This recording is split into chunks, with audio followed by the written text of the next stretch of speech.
दरअसल एक पोएम हम लोग पढ़े थे क्लास 9th में, द अल्बाट्रॉस। उसमें एक कहावत था, there is water in water but not a single drop to drink. दरअसल वही हाल हो गया है कि कुर्सी के पद पे तो हैं, सीएम के कुर्सी के पद पे तो हैं, लेकिन सीएम के काम कुछ नहीं कर सकते। सीएम ऑफिस नहीं जा सकते, कोई फाइल पे साइन नहीं कर सकते, तो फिर सीएम रहने का मतलब क्या है? और यही कारण है कि केजरीवाल साहब ने एक मास्टर स्ट्रोक बोल दिया जाए, इमोशनल कार्ड बोल दिया जाए, उसको सत्ता के तरफ फेंका है और जो लोगों को अपनी तरफ आकर्षण के केंद्र बना लिया है। लगभग 2 दिन का समय लेकर अब चर्चाएं सिर्फ और सिर्फ अरविंद केजरीवाल पे बनी हुई है। भाई साहब, नहीं बोल देते हैं कि पढ़ लिख के आपके पास क्या बेनिफिट होता है? पढ़ने लिखने के बाद आइडिया इसी तरह का आप लगाते हो कि कैसे सत्ताधारी को घेरा जाए। उनको पता है, बेशक उनको पता है कि भाई साहब, दिल्ली में 50% से ऊपर हमारा हमेशा क्या बोलते हैं वोट परसेंटेज रहा है। एक बार 53%, एक बार 54%, एक बार 67 सीटें, एक बार 62 सीटें। तो हमारे कितना भी कम होगा, कितना भी कम होगा, तो सत्ता में हम बरकरार रहेंगे ही, इसमें कोई दोहराए नहीं है। तो ये जो पासा फेंका है, वो किसको लुभाने के लिए? कि बस इमोशनल कार्ड की तरह यूज किया जा रहा है। तो हमको तो लग रहा है एक तरह से एक एंगल से यदि देखा जाए तो बस ये इमोशनल कार्ड है दिल्ली के जनता के लिए कि भाई आप देखिए, आपके सीएम को जेल में पकड़ के डाला तो मैंने सीएम पद से इस्तीफा न दिया, लेकिन जब मैं जेल से बाहर आया तो मेरे को कोई काम करने नहीं दिया जा रहा था, इसलिए मैंने आपका काम करने के लिए मैंने सीएम पद से इस्तीफा दिया। ये कहना है बकायदा केजरीवाल जी का भी। रिस्ट्रिक्शन चाहे जितनी भी लगा लो, हम काम करके आपको दिखाएंगे। उनको पता है कि बस अगले ही फरवरी तक, अगले फरवरी आते आते भर में न्यू सीएम बनेगा, मतलब न्यू चुनाव हो जाएगा, कंप्लीट हो जाएगा, उसके बाद दिल्ली का चुनाव खत्म हो जाएगा। और उनको पता है कि कितना भी कुछ हो जाए, बीजेपी एड़ी से चोटी लगा ले, तो दिल्ली में हवा बदलने वाली नहीं है। तो सिगुफा फेंकने का फायदा क्या हुआ? सिगुफा फेंकने का फायदा ये हुआ कि ईमानदारी पे जो डॉट लगा रहे थे, जो जनता के बीच में थोड़ा सा डॉट आ गया था, तो उनको जनता को अपने ओर आकर्षण करने का सबसे बड़ा, सबसे अच्छा रामबाण तरीका था कि आप ऐसा कार्ड फेंकिए कि दरअसल लोग आपके बात को सुने। और 2 दिन क्यों मांगा गया, इस पे भी बहुत बड़ा सवाल है कि 48 घंटा क्यों? जब आपको इस्तीफा देना ही था तो आप जेल से बाहर आए, आप बैठक करते विधायकों का क्या आप जो बोल देते, ऐसा कोई हो सकता है कि उनकी बातों को कोई नकार सकता था? ऐसा बिल्कुल भी नहीं है। तो आप जो बात बोलते उसको बाकायदा विधायक लोग मान लेता। अब देखिए, मुख्यमंत्री के पद का चेहरा मैं थोड़ा सा 2-3 लोग हैं, मैं आपको बता दूं। एक तो है कैलाश गहलोत जी, दूसरी है आतिशी जी, तीसरे कहा जाता है सुनीता केजरीवाल। हालांकि सुनीता केजरीवाल का चांसेस बहुत कम, लिटरली बहुत कम है, लेकिन ये दोनों का नाम सबसे ऊपर चल रहा है। राघव चड्डा जी हो सकते हैं, अब देखना ही हो, क्योंकि उन्होंने तो मनीष सिसोदिया का हाथ भी खड़ा करवा दिया कि ना भैया, ये भी नहीं, जब तक ईमानदार साबित ना हो जाएंगे तब तक ये भी नहीं पद संभालेंगे। और जबरदस्ती उनसे उनको नहीं दिया गया सीएम का कुर्सी, या तो फिर क्या कारण था, ये तो भाई केजरीवाल जी ही जाने। लेकिन उनसे उनको भी पद नहीं दिया। केजरीवाल जी, सिसोदिया जी पूरा दिल्ली का भ्रमण करके जनता को अपने अपने पक्ष में करने की कोशिश करेंगे। दरअसल बात क्या है कि इससे बीजेपी को क्या फायदा, क्या नुकसान हुआ है? दरअसल बीजेपी समझ में नहीं आ रहा है बीजेपी को कि हम इसमें करे तो करे क्या, बोले तो बोले क्या। पर उन्होंने ये जरूर बोल रहे हैं कि भाई 2 दिन के काहे ला मांगा। अब क्या है कि 100 दिन के अंदर कुछ जो है काम जो बचे होंगे, जो उनको करने होंगे, वो कम से कम लेके पटल पे तो लेकर आएंगे, जिससे पटल में आने के बाद जनता के बीच में तो ये जाएगा कि नहीं, केजरीवाल जी करना ये चाह रहे हैं लेकिन ये हो नहीं रहा है। आम आदमी पार्टी मतलब क्या? केजरीवाल। केजरीवाल मतलब क्या? आम आदमी पार्टी। इसके अलावा कोई है ये बताइए? है बहुत सारे नेता, लेकिन Kejriwal is directly proportional to Aam Aadmi party. Simple सी बात यह है। और 100 दिन में जेल में रहे तब इस्तीफा नहीं दिया इन्होंने। जेल से आने के बाद जो माहौल जांचना था 48 घंटों में जांच लेंगे।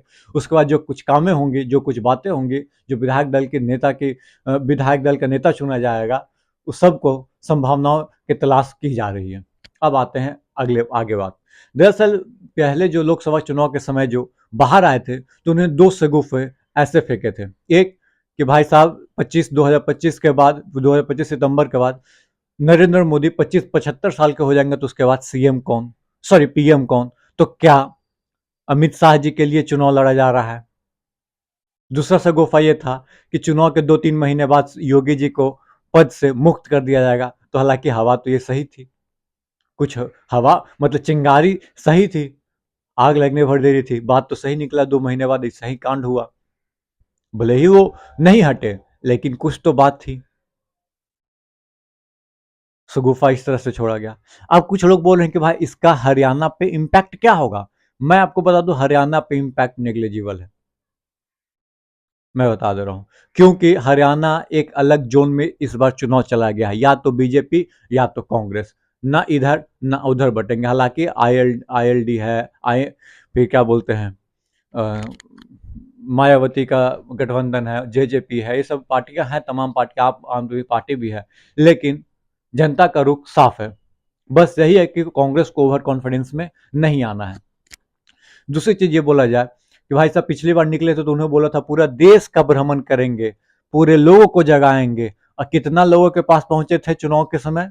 दिल्ली के अलावा हमको तो नहीं उम्मीद है, या पंजाब गए होंगे तो गए होंगे शायद, दिल्ली के अलावा तो नहीं गए। तो हमको लगता है पंजाब का चुनाव हो गया था, याद नहीं आ रहा मेरे को, लेकिन दिल्ली के अलावा तो कहीं नहीं गए थे हमको लगता है।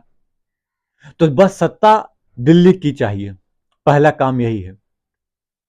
और विपक्ष का नेता बन के रहेंगे, पक्ष का नेता बन के रहेंगे। अब बोलेगा विपक्ष के कैसे नेता बन के जाएंगे?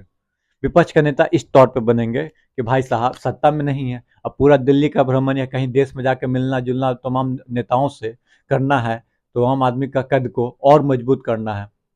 और ये तो ये भी चाह रहे हैं कि दिल्ली का चुनाव जो है महाराष्ट्र और झारखंड के साथ हो जाए तो ज़्यादा अच्छा रहेगा। हालांकि अभी असेंबली भंग करने की कोई भी बात कही नहीं गई है।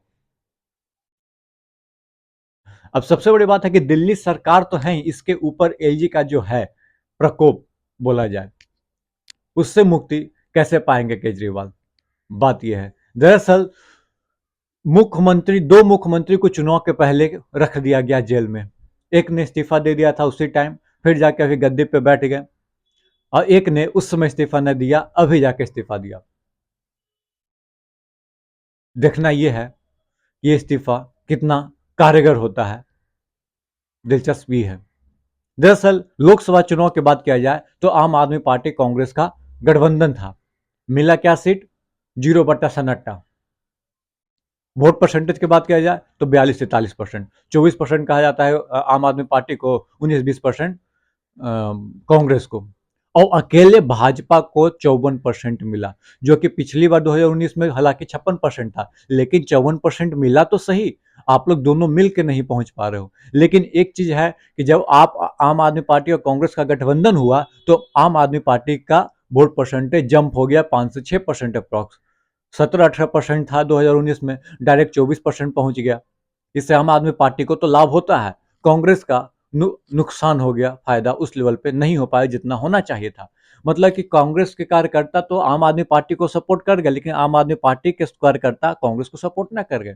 और ऊपर से दोनों जो है, अरविंद केजरीवाल, राहुल गांधी, हमको लगता है दिल्ली में कभी एक साथ मंच साझा नहीं किए कि दोनों जाके एक ही रैली में जाकर दहाड़ रहे हो, नहीं भैया जिता दीजिए। मतलब कि सीट तो मिल गए, सीट तो गठबंधन भी हो गया, लेकिन दिल नहीं मिले हैं, क्योंकि आम आदमी पार्टी का उदय ही कांग्रेस को खत्म करके या कांग्रेस को खाकर कहा जाए तो गलत नहीं हुआ, गलत नहीं बोलेंगे। कांग्रेस को वोट जो है डायरेक्ट आम आदमी पार्टी के पास जाती है, चाहे वो जहां जहां भी ले लीजिए, चाहे वो गुजरात का चुनाव आप याद कर लीजिए, चाहे आप पंजाब ही देख लीजिए, चाहे आप दिल्ली में ही देख लीजिए। अब केजरीवाल जी कितने ईमानदार हैं, कितने बेईमान हैं, ये तो कोर्ट बताएगा, लेकिन केजरीवाल का वोट जो है कांग्रेस का हड़पने वाला वोट है। अब 2025 में चुनाव जब होगा तो कांग्रेस कहां टिकेगी ये तो आने वाला समय बताएगा। हालांकि कांग्रेस के पास वहां पे दिल्ली में फिलहाल कोई बड़ा न चेहरा है न कुछ है, तो बड़ा चेहरा कहां से लाएगी? और एक भी सीट नहीं, लगातार 2 चुनाव से शून्य पे आउट हो जा रहे हैं, बोल्ड हो जा रहे हैं एकदम। अब इस बार क्या खाता खुलेगा? खाता खुलेगा तो किसके लिए क्या अलग करनी होगी, सोचना तो पड़ेगा, क्योंकि कांग्रेस को और मजबूत बनाना है तो दिल्ली में भी कुछ न कुछ सीटें इनके पास आनी चाहिए। हालांकि बीजेपी की जहां तक बात किया जाए तो 38% वोट जो है बीजेपी के पास था, जहाँ तक मैं बात करूँ पिछले चुनाव में, और उसके पिछले चुनाव की बात किया जाए 2020 के पहले जो 15 में था, तो उसमें वोट परसेंटेज 30 से 32% था, मतलब कि 30 से 38 के बीच में बीजेपी का वोट परसेंटेज है। और कांग्रेस को बढ़ना होगा। कितना भी वर्स्ट सिनेरियो भी आएगा तो मेरे को लगता नहीं है कि दिल्ली पे अभी कोई कब्जा होने वाला है किसी और पार्टी का, आम आदमी पार्टी को छोड़कर। हालांकि कितना डेवलपमेंट हुआ इंफ्रास्ट्रक्चर में, कितना रोड बना है, कितना ब्रिज बना है, ये एक अलग एंगल पे, इस पे हम लोग चर्चा करेंगे किसी अलग अगले वीडियो में। लेकिन महिलाओं जो कि फ्री सेवा यूज कर रही हैं, जो कि बिजली यूज हो रहा है, पानी यूज हो रहा है जिसका, तो उन लोग तो वोट केजरीवाल जी को ही मिलेगा, दिया जाएगा। और जहाँ तक रही बात स्कूल की, तो अभी एक वीडियो भी खूब ढेर सारा वायरल हो रहा है, एक वीडियो है खूब वायरल हो रहा है, उस वीडियो पे चर्चा करेंगे बाद में। लेकिन स्कूल चलिए बहुत डेवलप किया उन्होंने, लेकिन फिर भी वहाँ से बहुत सारी चीज़ें, कमियां बाहर निकल के सामने आ रही है। मैं इस पर विस्तार से अगली वीडियो में बात करूंगा कि दिल्ली का क्या हाल किया केजरीवाल ने लास्ट 10 साल में। तब तक के लिए हमारे साथ बने रहिए। धन्यवाद। जय हिंद, जय भारत। जय हिंद, जय भारत।